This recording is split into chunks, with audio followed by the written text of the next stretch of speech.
যুক্তরাষ্ট্রের সাবেক president Donald ট্রাম্পের সমাবেশে হামলা, অল্পের জন্য প্রাণে বেঁচে যান তিনি। ট্রাম্প কানে গুলিবিদ্ধ হয়েছেন। শনিবার পেনসিলভানিয়ার বাটলার শহরে ট্রাম্প যখন সমাবেশে বক্তৃতা করছিলেন তখন হঠাৎ করেই তিনি ডান কানে হাত দিয়ে মাথা নিচু করে বসে পড়েন। ততক্ষণে নিরাপত্তা কর্মীরা ট্রাম্পকে ঘিরে ফেলেন এবং তাকে তাড়াতাড়ি নামিয়ে নিয়ে যান। সমাবেশের ভিডিও থেকে দেখা যায় যে স্টেজ থেকে নামিয়ে নেওয়ার সময়ও হাত তুলে ট্রাম্প তার সমর্থকদের শান্ত করার চেষ্টা করেন এবং ফাইট ফাইট বলে চিৎকার করেন।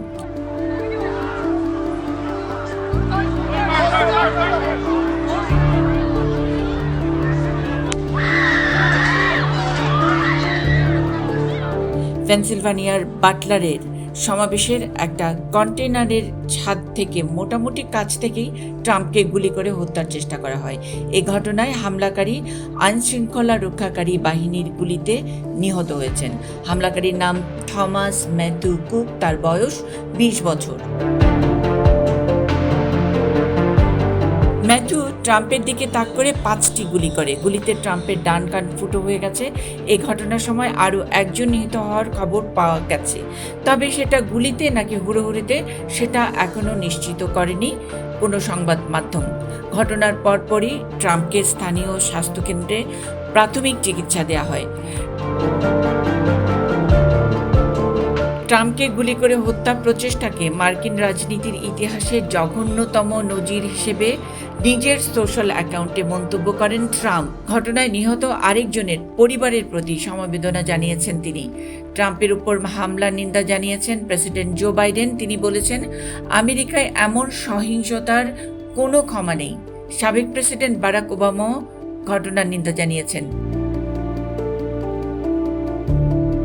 মার্কিন রাজনীতিতে এ ধরনের ঘটনা নতুন নয়, তবে সবশেষ ঘটনাটি অর্থাৎ হত্যার চেষ্টা হয়েছিল 1981 সালে। সাবেক প্রেসিডেন্ট ডোনাল্ড রিগানকে লক্ষ্য করে গুলি চালানো হয়েছিল ওয়াশিংটনের হিলটন হোটেলের বাইরে থেকে।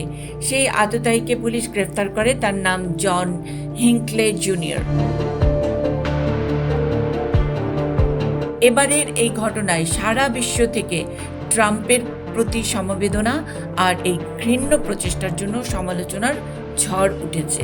এদিকে ট্রাম্প বিরোধীরাও চুপ যাচ্ছেন না।